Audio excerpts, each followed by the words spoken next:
আসসালামু আলাইকুম। আমি আপনাদের সঙ্গে আছি মনিরা নওরিন। আশা করছি সবাই অনেক, অনেক ভালো আছেন। আমরা আলহামদুলিল্লাহ ভালো আছি। তো আমাদের কিছু পার্সেল এসেছে। তো আমরা কি অর্ডার করেছি সেটা আমি আপনাদের সঙ্গে শেয়ার করব। আশা করি আপনারা আমার সঙ্গেই থাকবেন। তো আমরা কিছু চিকেন, বিফ আর কিমা অর্ডার করেছি। তো প্রতি মাসে একবার আমরা এভাবে অর্ডার করে নিয়ে আসি। তো এক, এক করে আমার ছেলে কার্টুন খুলছে। তো এই কার্টুনে আছে চিকেন, আপনার এখানে লেগ আর থাই পিস একটা প্যাকেটে আর বোনলেস চিকেন। এভাবে বেশি করে নিয়ে আসলে সুবিধা হয়। আর বাচ্চারা তো চিকেন আইটেমটা প্রতিদিনই চায়। আর ওদের দেখা যায় চিকেন তান্দুরি, চিকেন ফ্রাই এই ধরনেরই পছন্দ।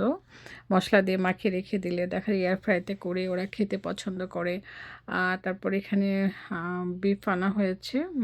বিফ কিমা, তারপর আপনার যে বিফ পিস করে দিয়েছে। এইখানেও চিকেন বেশি অর্ডার করেছি। একদম সুন্দর ফ্রেশ থাকে, ক্লিন করে কেটে সুন্দর করে প্যাকেট করে পাঠায়। তো এই যে হলো বিফ কিমা। এখন সবগুলো আইটেম এক, এক করে ভাগ, ভাগ করে রাখবো। ভাগ, ভাগ করে রাখলে দেখা যায় সুবিধা হয় যখন যেটা প্রয়োজন সেটা ইজিলি বের করা যায়। যে আমার ছেলে মানে সবকিছু সুন্দর করে গুছিয়ে দিচ্ছে। তা আমি করতে চাইছি বলে যে, "না মা আমি করে দিচ্ছি।" তো আসলে বাচ্চারা যখন হেল্প করে না অনেক ভালো লাগে যে নিজে অনেকটা শান্তি পাওয়া যায়। আ তারপর ও সুন্দর করে ভাগ করতেছে।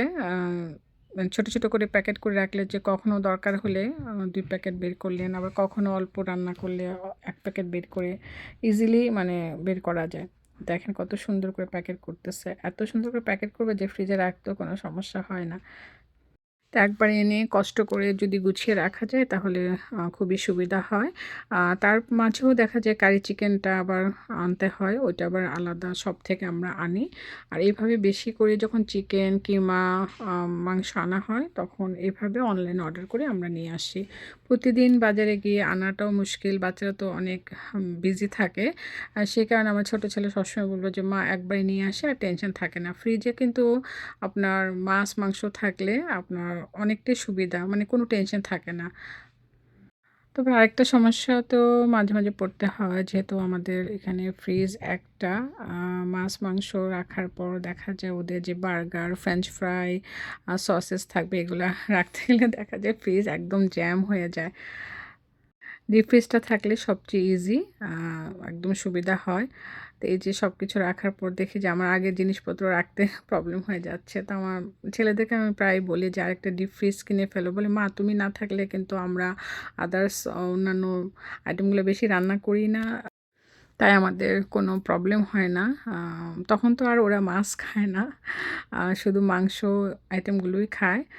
সে কারণে ওদের এই ফ্রিজে হয়ে যায়। আমি আসলে একটু সমস্যা হয়ে যায়। আর আমি আসলে তো সবকিছু আরো একটু বেশি, বেশি এনে রাখতে হয়। রান্নাবান্নাও দেখা যায় প্রতিদিন করা হয়। সেক্ষেত্রে একটু বেশিও লাগে। সবকিছু গুছানো হয়ে গিয়েছে। আ তো আমার ছেলে রাত বলতেছে যে, "মা ফ্রেশ কিমা দিয়ে একটু বার্গার বানাই। তাহলে তুমি খেয়ে দেখো অনেক ভালো লাগবে।" তো যখনই এরকম ওরা অনলাইনে অর্ডার করে আনে, ওইদিনই ও একদম ফ্রেশ কিমা দিয়ে সে কাবাব নয়তো বার্গার বানাবে। তো আজকে সে বার্গার বানাচ্ছে। তো একদম ফ্রেশ কিমার সঙ্গে দেখেন কিমা কিন্তু ওয়াশও করতে হয় নাই। কত সুন্দর কালার দেখেন। আ তার সঙ্গে পেঁয়াজ কুচি, তারপর মাস্টার্ড সস, চিকেন মসলা পাউডার, তার সঙ্গে দিয়েছে ব্লাক পেপার, স্বাদমতো লবণ, সবকিছু একসঙ্গে দিয়ে ভালো করে মিক্স করে নিতে হবে। তবে কিমাটা দেখে আমার কাছে অনেক ভালো লেগেছে। মানে এত সুন্দর ফ্রেশ একদম ক্লিন। চিকেনগুলো একদম ক্লিন। মানে আপনার কোনো কিছুরই কোনো ঝামেলা ছিল না। শুধু প্যাকেট করেছি আর ফ্রিজে এক, এক করে রেখে দিয়েছি। খুব ভালো করে কিমাটাকে মিক্স করে নিচ্ছে। ও তো মাশাআল্লাহ রান্না পারে। ওর হাতের যেকোনো আইটেমে দেখি মাশাআল্লাহ অনেক মজা হয়। তো দেখতে পাচ্ছেন খুব ভালো করে আ মিক্স করে এখন একই সাইজের ১ম এ বল বানিয়ে নিচ্ছে। আ তারপর কাবাব তৈরি করবে। তো ও যেহেতু বানাচ্ছে ভাবলাম যে আমি আপনাদের সঙ্গে একটু শেয়ার করি। তো মাশাআল্লাহ ও খুব সুন্দর ঝটপট করে কাজ করতে পারে। আর আমি রান্না যখন করি তখন আমাকে যে পেঁয়াজ কেটেও হেল্প করে। সেই ক্ষেত্রে আমার কিন্তু অনেক সুবিধা হয়। আ যে মানে রান্নাটা ইজি হয়ে যায়। তো অ্যাকচুয়ালি ও তো বাসা থেকে কাজ করে সেই কারণে সে আমাকে হেল্পও করতে পারে। তো আমি আসার পর সব রান্নাবান্না আমিই করি। আর আমি না থাকলে ও রান্না করে। আর এখন ওর মানে যখন ভালো লাগে তখনই সে মানে করবে। আমি মানে দিতে চাই না। আমি বলি যে, "ঠিক আছে আমিই করি।" আর ও যদি ওর পছন্দ মতো খাবার তৈরি করে তখন ওকে দেই। ও সবাইকে তৈরি করে খাওয়ায়। দেখেন কত সুন্দর করে বার্গার তৈরি করে ফেলছে। নরমালি সবকিছুই ওরা এয়ার ফ্রাইতে করে খায়। আর এখন বার্গারটা আ ফ্রাই প্যানে এই যে সামান্য তেল দিয়ে ভেজে নেবে।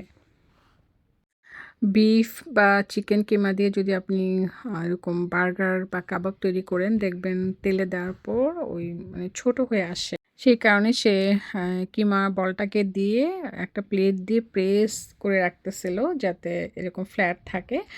যখন আপনি এরকম চাপ দিয়ে রাখবেন, একদম দেখা যাবে এরকম চ্যাপ্টা হয়ে যাবে। আর যদি চাপ দিয়ে ছেড়ে দেন একটু গরম হওয়ার আগে, তাহলে দেখা যাবে আবার একদম ছোট হয়ে যাবে। তারপর এটা কিন্তু এত বড় থাকবে না, আস্তে, আস্তে আরেকটু ছোট হয়ে যাবে। তো মাশাআল্লাহ ওর বুদ্ধি দেখে আমি একদম মানে অবাক হয়ে গেছি যে এই আইডিয়াটা আমারও ছিল না। আমরা তো এরকম হাতে চাপ দিয়ে তেলে দিয়ে দেই। তারপর দেখা যায় এরকম মানে আস্তে, আস্তে একটু ছোট হয়ে যায়। তো একটু বড় থাকার জন্য সে এই বুদ্ধিটা ইউজ করেছে। তো আমার কাছে খুব ভালো লাগছে। আমি পাশে দাঁড়িয়ে একটু ভিডিও করছি। আসলে এই ভিডিওগুলোই স্মৃতি হয়ে থাকবে। এখন আছি বাচ্চাদের সঙ্গে সুন্দর সময় কাটাচ্ছি। আবার বাংলাদেশে চলে যাব। ওদেরকে মিস করব। এই যে আ কিছু বার্গার ফ্রোজেন করে রাখা হচ্ছে একটা ট্রেতে করে ফ্রিজে রাখছি। ফ্রিজে তো একদম জায়গাও নেই। আর এমনিতেই তো ট্রেতে করেই রাখতে হবে। যখন শক্ত হয়ে যাবে তখন এক, এক করে উঠিয়ে প্যাকেট করে রেখে দিব। তারপর এই তো আমাদের বার্গার ব্রেড ছিল না। তাই পাউরুটির সঙ্গেই আমরা বার্গার খাবো। যেহেতু হঠাৎ করেই তো ডিসিশন আর ফ্রেশ কিমা আর বার্গার কিন্তু আলাদা টেস্ট। এই যে দেখেন কত বড় ছিল, তারপর বার্গারটা কিরকম ছোট হয়ে গেছে। তারপর এই তো বার্গারের উপর স্লাইস চিজ দিচ্ছে। আ তারপর টমেটো, লেটুস, বারবিকিউ সস দিয়ে ও বার্গার বানাবে। তো আমি দেখছি ও একেক দিন একেক রকম বানায়।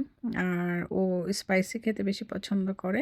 তো দেখা যায় সবার খাবারগুলো রেডি করে তারপর আ সে লাস্টে ওর মানে বার্গারটা তৈরি করে। মানে শুধু বার্গার বলে কথা না, যে ধরনের খাবারই সে যখন নিজে রেডি করবে, সবাইকে সার্ভ করবে, তখন দেখা যায় সবার জন্য আগে রেডি করে সুন্দর করে দিয়ে তারপর তারটা নিজে রেডি করে অবশেষে মানে লাস্টে সে খাবে। তো আসলে এই ধরনের ভালোবাসা কিন্তু মায়েরাই করে বেশি, তাই না?